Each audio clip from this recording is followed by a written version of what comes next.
Red State begins in the small town of Cooper's Dell, home to the infamous Five Points Trinity Church.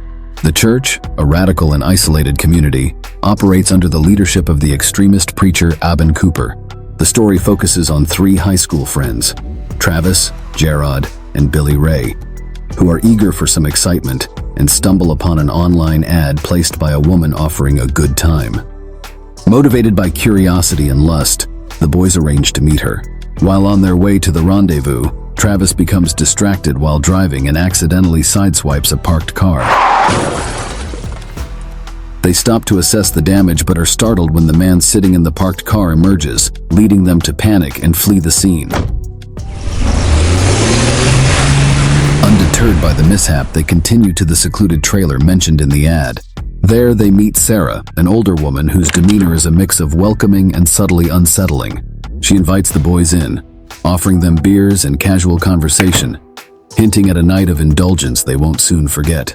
Sheriff Winan, returning to his shift after an affair, observes the damage to his car from the earlier hit and run and returns to the station to finish his shift.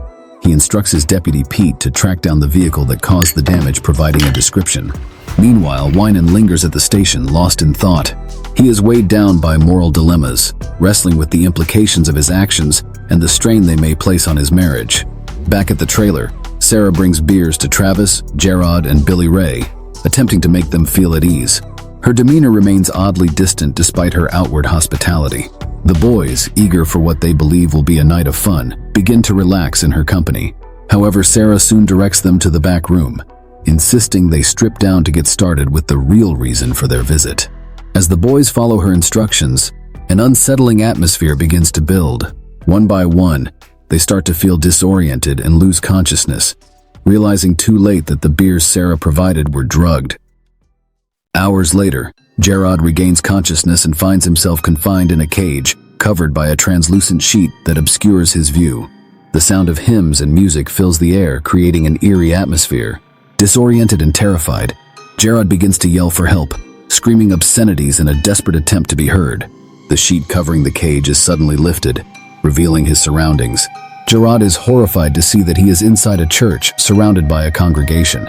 Among them is Sarah, who calmly takes a young child away from the cage. The sheet is then dropped back over the cage, plunging Gerard back into his confined semi-darkness.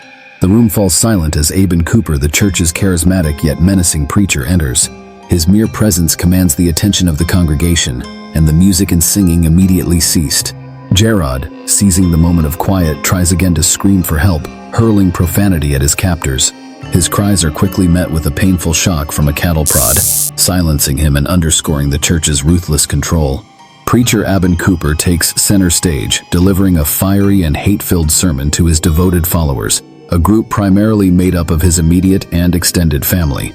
Cooper's sermon is a tirade against various groups he labels as sinful, showcasing the church's deeply radical and violent ideology. He speaks with fervor, painting their horrific actions as righteous and divinely mandated. Cooper lifts the sheet, unveiling a gagged man wrapped in plastic. The men of the congregation make their way up to the pulpit.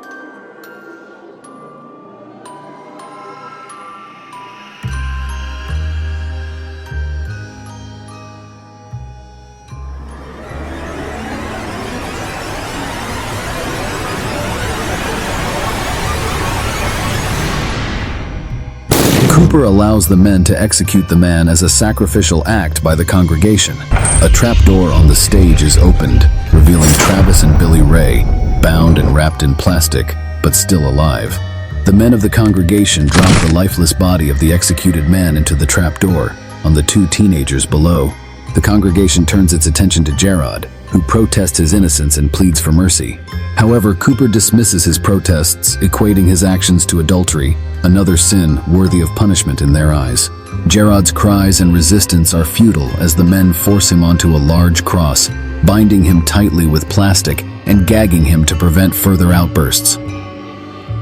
Deputy Pete, following the lead on the damaged vehicle, arrives at the church gates.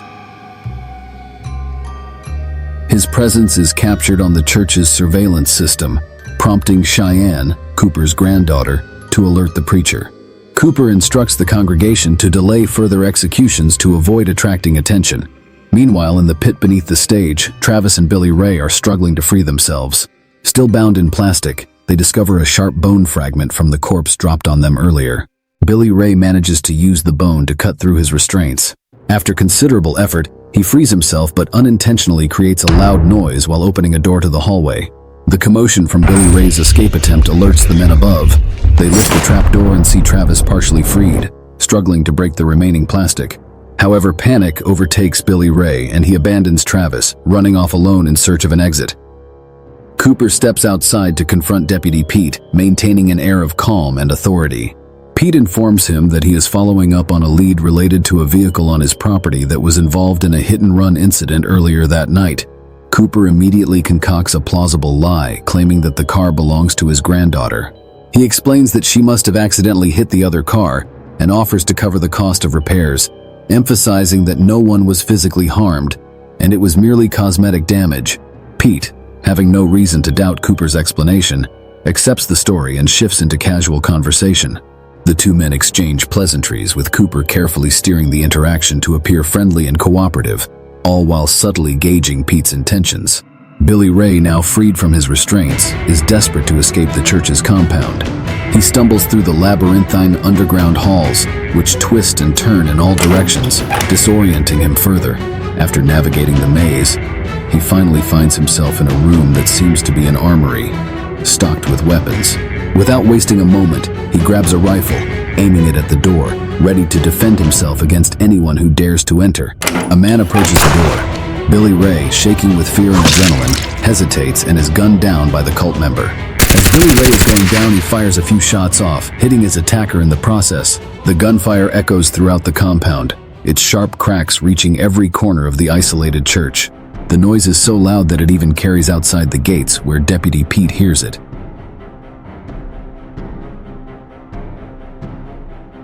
Immediately, radios in a distress call, informing Sheriff Wynham of the shots fired at 5 Point Trinity. He urgently requests backup, knowing that something has gone terribly wrong inside. Over the radio, Sheriff Wynham hears a gunshot, one that is unmistakably the sound of a fatal shot. The sheriff calls for Deputy Pete to answer, but get a chilling response from Cooper instead. Cooper informs the sheriff that he possesses photos of Wynham's homosexual acts and threatens to show them to his wife if he doesn't keep his mouth shut about the events that took place tonight.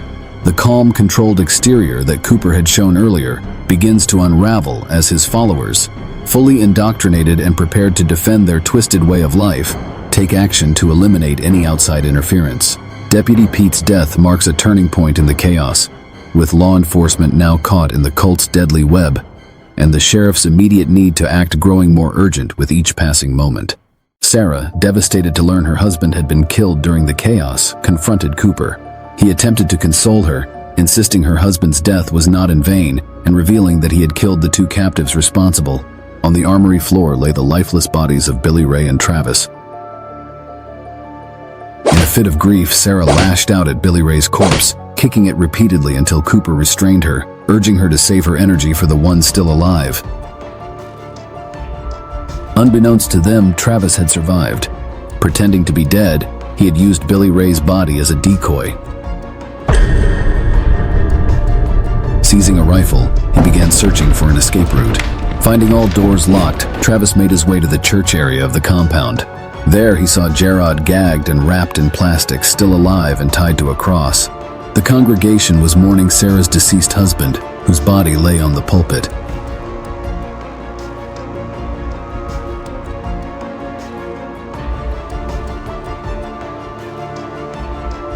As Sarah grieved, she suddenly turned her fury on Gerard, beating him mercilessly. Cheyenne intervened, holding her mother back, creating an opportunity for Travis to dash through the congregation and escape out the back door. This triggered a chaotic pursuit. Men from the congregation chased Travis as he sprinted through the winding halls of the compound and up to the living quarters. He struggled with locked doors, narrowly evading his pursuers. Eventually, Travis found the front door unlocked and made it outside,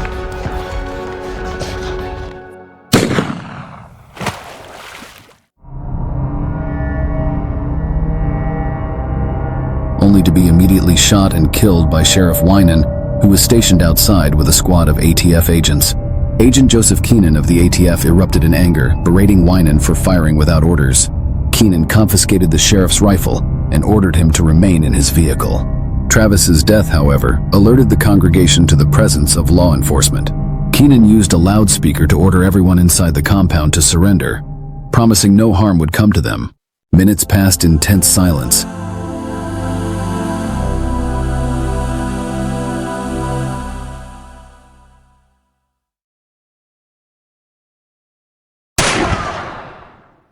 Until Aben Cooper himself fired a shot, prompting the ATF to return fire and escalate the standoff. As the situation spiraled, Keenan received a direct order to neutralize all threats on site.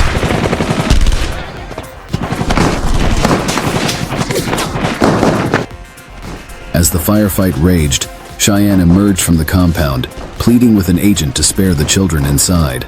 The agent hesitated and radioed Keenan for orders. Keenan reiterated his kill-on-sight directive. When Cheyenne failed to cooperate, the agent attempted to subdue her, but his aggression left him vulnerable. Sarah executes him from behind and pulls Cheyenne back inside. Sarah, now furious, demanded that Cheyenne arm herself and join the fight. Tearfully, Cheyenne apologized and obeyed. She then turned to Gerard, still tied to the cross, and freed him. At gunpoint, she led him to a room near the children's hiding place and begged him to negotiate with the agents to stop the attack.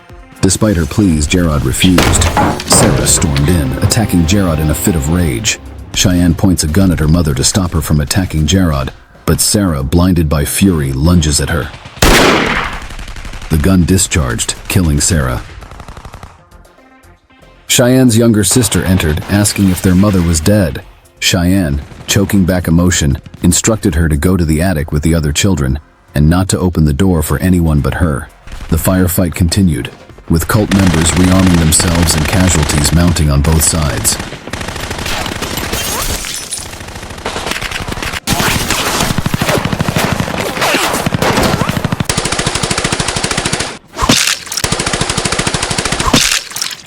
Finally, Cheyenne and Gerard exited the compound with their hands raised.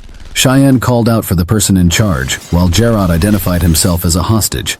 Before Keenan could respond, another agent shot them both, adhering to the kill-on-sight order. Meanwhile, Aben Cooper rallied his followers for one last stand. As they prepared for another firefight, a deafening trumpet sound echoed throughout the compound, silencing the gunfire. Cooper declared the sound a divine signal from the Book of Revelations and led his disarmed followers outside to meet the agents. Cooper, unarmed and jubilant, approached Keenan with his congregation. The trumpet blared on, forcing Keenan to cover his ears. Exuberant, Cooper proclaimed it's the beginning of the rapture, overcome with zeal, proclaimed judgment upon the sinners. In the aftermath, Keenan reported the events to a council. He explained that he had subdued Cooper with a headbutt and arrested the remaining cult members. While the council reprimanded him for disobeying orders, they commended his actions and promoted him. When asked about the mysterious sound, Keenan revealed it was a prank orchestrated by local kids using an old firehouse siren hooked to an iPod. Their actions inadvertently saved lives by distracting the cult. During the investigation, agents discovered a marijuana farm on the property, and the pranksters were detained. However, Keenan recommended leniency, given their unintentional heroism. As for Aben Cooper, under the Patriot Act, those using religion as a pretext for murder are classified as terrorists. Cooper is sentenced to life imprisonment, condemned to live out his days in a cell, never to see freedom again.